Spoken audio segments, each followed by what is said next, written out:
Hi friends, welcome back to Manasa recipes. Today tasty and healthy recipe వచ్చేసి రాగి ఇడ్లీలని బియ్యం కానీ ఇడ్లీ రవ్వ కానీ యూజ్ చేయకుండా కేవలం ఓన్లీ రాగులతో ఇలా సూపర్ సాఫ్ట్ రాగి ఇడ్లీలని ఎలా ప్రిపేర్ చేయాలో చూసేద్దాం. చూడండి, మనకి ఈ రాగి ఇడ్లీలు ఎంత సాఫ్ట్గా ఎంత బాగా వచ్చాయో కదా. మరి మీకు కూడా ఇవి ఇలా పర్ఫెక్ట్గా రావాలంటే వీడియోని స్కిప్ చేయకుండా చివరి వరకు చూసేయండి.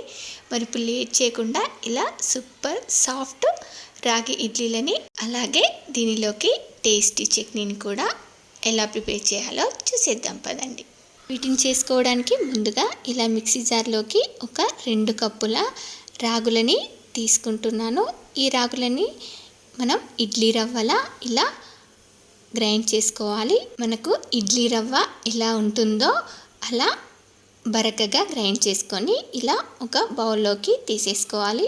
చూడండి, దీన్ని ఇలా గ్రైండ్ చేసుకున్న తర్వాత దీనిలోకి ఇలా కొంచెం కొంచెం వాటర్ని యాడ్ చేసుకుంటూ ముందుగా ఉండలేమి లేకుండా బాగా మిక్స్ చేసుకున్న తర్వాత ఇప్పుడు దీనిలోకి సరిపడా వాటర్ని అంటే ఒక 2-3 గ్లాసెస్ వాటర్ని యాడ్ చేసుకొని 3 to 4 అవర్స్ పాటు నానబెట్టుకోవాలి. డైరెక్ట్గా రాగులను తీసుకుంటే నానడానికి టైం ఎక్కువగా పడుతుంది కాబట్టి ఇలా ముందుగా రవ్వలా గ్రైండ్ చేసుకొని తీసుకుంటే మనకు ఒక 4 అవర్స్లోనే నానిపోతాయి.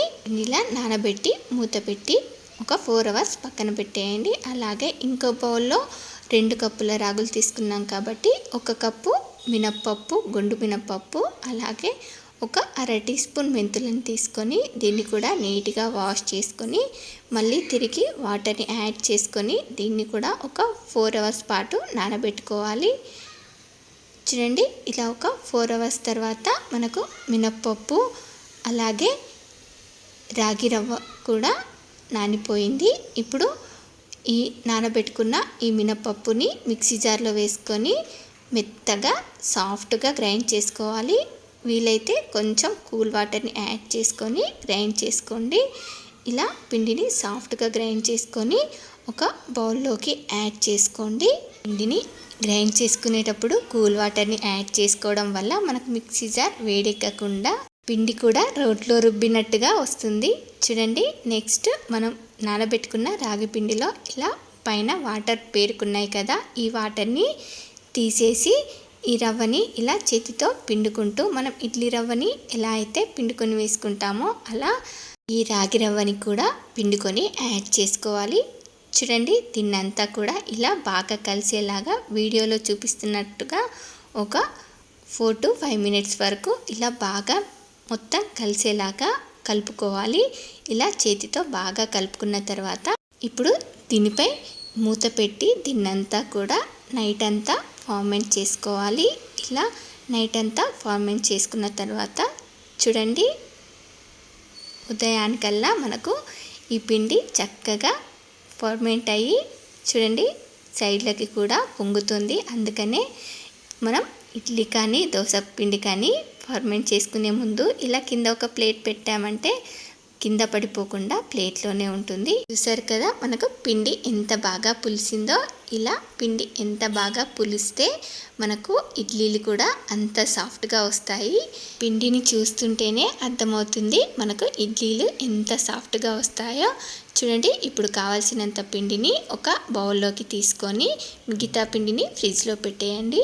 ఇలా ఇప్పుడు దీనిలోకి మీకు రుచికి సరిపడా సాల్ట్ని యాడ్ చేసుకొని అవసరమైతే కొంచెం వాటర్ని వేసుకోండి. పిండిని కలిపిన తర్వాత ఇలా మనకు మరీ గట్టిగా కాకుండా మరీ జారుడుగా కాకుండా ఇలా వీడియోలో చూపిస్తున్నట్టుగా ఉంటే సరిపోతుంది. నెక్స్ట్ ఇలా మనం కుక్కర్లోకి కొన్ని వాటర్ని యాడ్ చేసుకొని వేడి చేసుకోండి.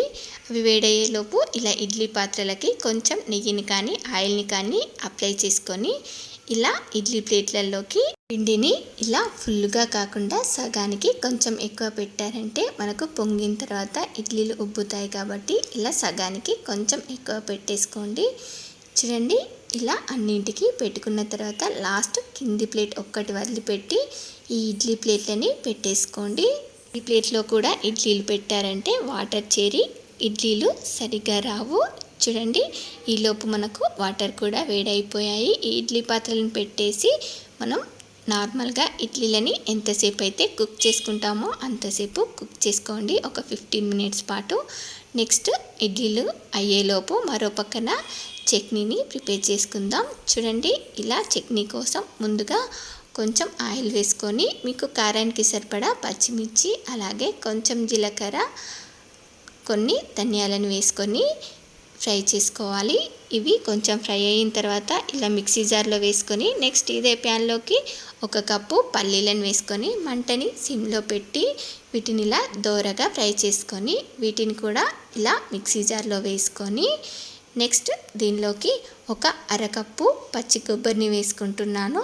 అలాగే దీనిలోకి కొంచెం చిన్న ముక్క చింతపండు, మీకు రుచికి సరిపడా ఉప్పు, అలాగే 2 వెల్లుల్లి రెబ్బలు, కొంచెం కొత్తిమీర వేసుకొని సరిపడా వాటర్ని యాడ్ చేసుకొని దీన్ని ఇలా గ్రైండ్ చేసుకొని దీనిలోకి తాలింపుని వేసేసుకుందాం. చూడండి, ఇలా ఆయిల్ వేసుకొని ఆవాలు, జీలకర్ర, పచ్చిశనగపప్పు, మినప్పప్పు, ఎండుమిర్చి, కొంచెం కరివేపాకు కూడా వేసుకొని ఫ్రై చేసుకొని ఈ తాలింపుని దీనిలోకి యాడ్ చేసుకోవడమే. చూడండి, ఇలా టేస్టీగా చట్నీ రెడీ అయిపోయింది.